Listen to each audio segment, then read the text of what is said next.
It will largely be a recap of what you saw in Year 9, but don't worry, I will find a way to make it fun. By fun, I mean hard. Now, to start off with, one thing that people mess up all the time is unit conversions. So, unit conversions described with the basic measurement for length being millimeters, centimeters, meters, kilometers. We should know that there are 10 millimeters in a centimeter. So if I have, say, 32 millimeters, I would divide by 10, and that will get me 3.2 centimeters. So going this way, I divide by 10. Similarly, there are 100 centimeters in a meter, so I would divide by 100. 1,000 meters in a kilometer, so I would divide by 1,000. Going the other way, for example, if I had 7.4 kilometers, I would multiply by 1,000, and it would be 7,400 meters. Multiply by 100, multiply by 10. Now, most people understand, no worries. What really confuses people is when they start working in units for area or volume. So, for example, if I told you 24 centimeters squared and ask you to take it to millimeters squared, lots of people say, well, 24 centimeters squared is the same as 2.4 centimeters squared. But it's not. And I'll give you an example of why. So, 24 centimeters squared could come from a box that is 3 centimeters by 8 centimeters. cm, cm. The area of that box is 24 centimeters.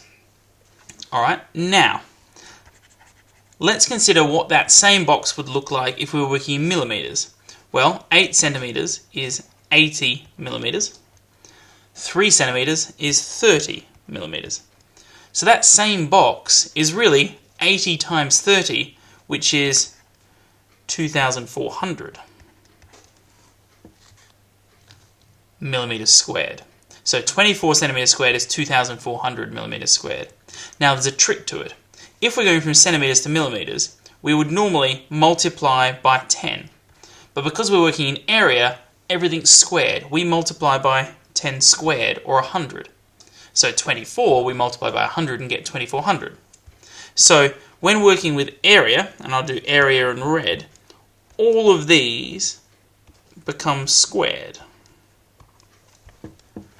Now, I could use a similar sort of cube layout to work with volume, but I hope you convince yourself that this, for volume, everything is cubed. 3, 3, 3. So, for example, to go from 0.03 kilometers cubed into meters cubed, you would multiply by 1,000 cubed. Sorry, the process meant to go above the arrow. You would multiply by 1,000 cubed. Right.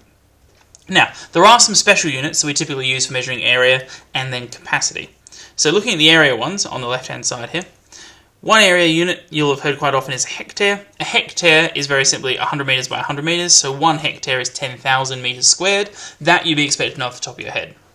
1 acre, because you've probably heard it mentioned, is 4,046.85642 meters squared. That you wouldn't be expected to know, but I put it there just because you'll have heard the unit measure before. Alright, capacity. Capacity is the amount a container can hold. Volume is the amount of space a container takes up. So, for example, if you have a bath with water in it, and you plunge a barrel, which looks like that. It's a terrible barrel, but imagine it's hollow. That there would still take up some space. If you dunked it completely underneath, the water would rise. So the water might rise by a certain amount, meaning you displace 300 square centimeters of water. That is its volume. If you can pour in 100 square cubic centimeters of water, then the container's capacity is 100 cubic centimeters. The amount of water it displaces when dunked completely under is its volume. So get used to the idea that volume and capacity are subtly different. To measure capacity, we use milliliters, liters, kiloliters. To go between these, it's very easy to remember. Each of them is 1,000. And you can go the next one up to megaliters, etc. and it will be 1,000 again. Now the only link these capacity units have with our regular units up the top is that 1 milliliter is exactly 1 centimeter cubed. All right. 1 milliliter is 1 centimeter cubed. So if you're asked to find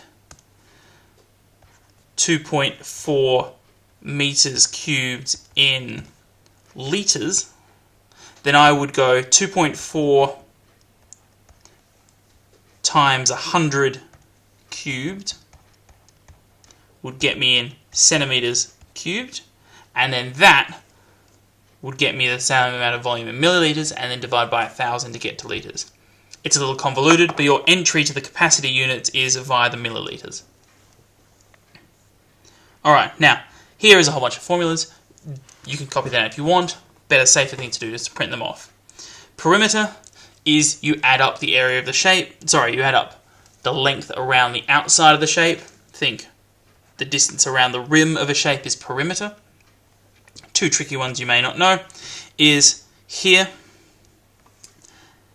if we have a sector, which is the portion of a circle, you find the length of that section there by doing theta on 360 times 2 pi r.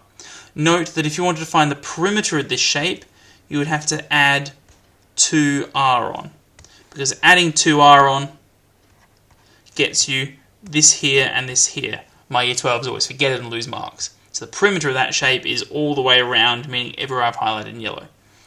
Circle you should know by now. Kite, I've actually got the area formulas for a kite down there. Apologies, next video is area. Sorry, next video is surface area. This video is area as well. So those are basic formulas. You essentially should know by heart parallelogram, triangle, trapezium, circle, and you might notice I haven't even put rectangle on there. You should just know it. Same with sectors, the only one you might not have seen before, but I suspect you will have. Alright, I've spoken for a fair while, so I'll just do this very quickly. Quite often you'll be looking for compound shapes. So compound shapes where you've got two shapes mixed together. Several ways to do it. As long as your working is clear, you're right. So I would say, well, this is shape 1, this is shape 2. Shape 1, then do over here. So shape 1 is a quarter of a circle. I know the area of shape 1 is pi r squared, because that's the area of a circle, divided by 4, that's a quarter of a circle. All right. Then, similarly, and I know pi times 18 squared on 4, that's the area of shape 1. Area of shape 2 is a trapezium, so area of a trapezium is a half a plus b times, don't need to divide, times height. So here I would do a half. A is 2, because that's that length there. B is, actually, that's not 2. It's 8. This length here is 28, so 8 plus 28 times 18, the height. And then you would take this and add them together. Alright, sorry that took so long. We'll do lots more practice of compound shapes, finding area, perimeter. Clearly things like trig, Heron's formula all tie in here, but these are the basics and we'll go from there. Thank you very much. Stop.